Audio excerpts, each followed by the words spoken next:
Comment on raconte une histoire dans le jeu vidéo? La réponse la plus évidente, c'est peut-être la cinématique. On coupe le jeu, on envoie les bandes noires et on fait tourner les bobines. Et pour faire illusion, on cale 2-3 choix dans les dialogues, histoire que le joueur n'oublie pas qu'il a une manette entre les mains. Ou alors, on lui file des cassettes à écouter pendant les phases de glande et des petits papiers planqués à lire en passant carrément par le menu pause. Mais est-ce qu'il n'y a pas une autre manière de faire? Est-ce qu'il n'y a pas moyen d'être un peu plus subtil?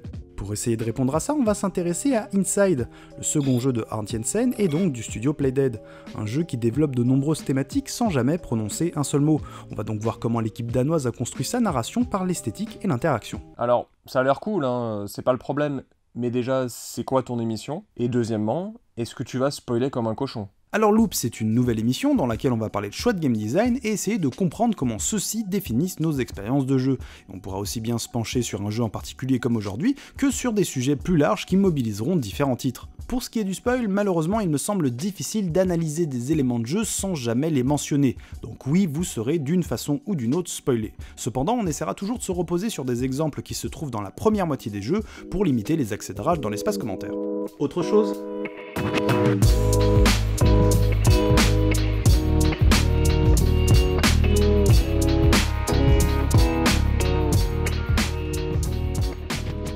Pour ceux qui seraient passés à côté, Inside est un jeu vidéo sorti en 2016 du genre cinématique puzzle platformer 2D, voire 2,5D pour les plus tatillons.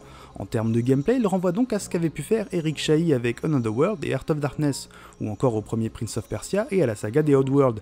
Il y est donc question de puzzle, de quelques sauts, et c'est à peu près tout. Mais ça suffit déjà à faire pas mal de trucs. Inside s'ouvre sur une courte séquence de fuite en forêt. Pas de cinématique, pas de tuto assisté, mais 5 minutes de jeu qui permettent à Playdead de nous exposer à notre rapport à l'environnement. 5 minutes sur lesquelles on va s'arrêter 2 minutes. D'abord avec les animations du jeune garçon. Andreas Grandved, le lead animator d'Inside, vient du cinéma d'animation et ça se voit. La gestuelle du gosse est particulièrement expressive. On sent de la maladresse, de la peur, mais aussi une certaine forme de détermination. Et tout ça donne une vraie identité au personnage sans qu'il ait besoin de prononcer un mot. Mais ça permet surtout aux joueurs de comprendre l'espace de jeu.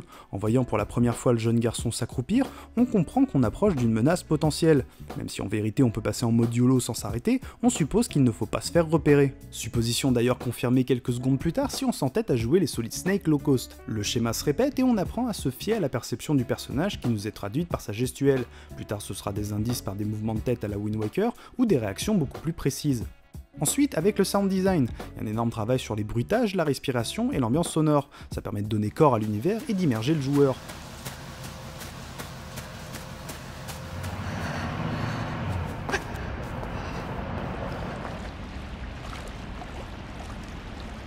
La musique, elle, vient rythmer la progression et il suffit d'écouter pour comprendre les enjeux d'un moment donné.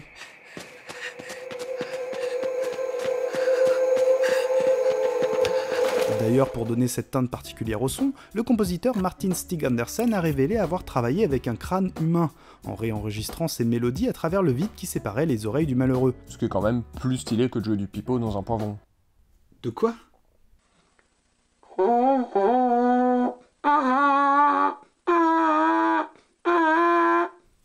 Effectivement. Enfin, visuellement, Inside joue beaucoup sur l'ombre et la lumière. Là encore, dès les premiers instants de jeu, on apprend tout de suite à craindre les faisceaux lumineux et à préférer les coins sombres.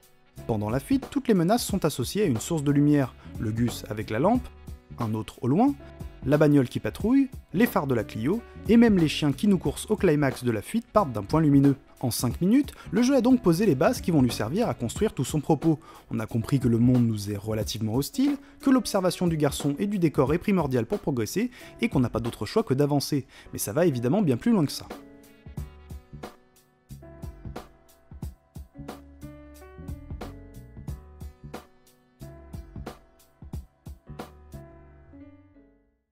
Salut à tous et bienvenue sur GND. Alors ce que vous venez de voir, c'est la première partie du pilote de Loop, une émission qu'on a créée pour Gamecult Premium et qui est donc disponible dans cet espace. Je vous mets le lien dans la description. Je fais comme Yukishiro là. Si vous ne connaissez pas Gamecult Premium, c'est la partie du site Gamecult réservée aux abonnés Premium. C'est ce qui permet aussi de financer des contenus comme des enquêtes, des portraits, des podcasts et des émissions vidéo. Et c'est donc ce modèle qui nous a permis d'investir du temps et de l'énergie dans Loop. Si vous voulez plus de détails, je vous renvoie au post Tipeee qui est dans la description. On y explique un peu plus la démarche et le pourquoi du comment de Loop. Et si vous avez encore des questions après ça, posez-les dans l'espace commentaire de cette vidéo, on y répondra le plus rapidement possible. Voilà, j'espère que vous aurez moyen d'aller voir cet épisode. Si vous aimez ce qu'on fait sur YouTube, il y a de grandes chances que ça vous parle un petit peu. Dans tous les cas, on se retrouve bientôt ici pour un nouvel épisode de Game Next Door. Cœur sur vous et vos manettes.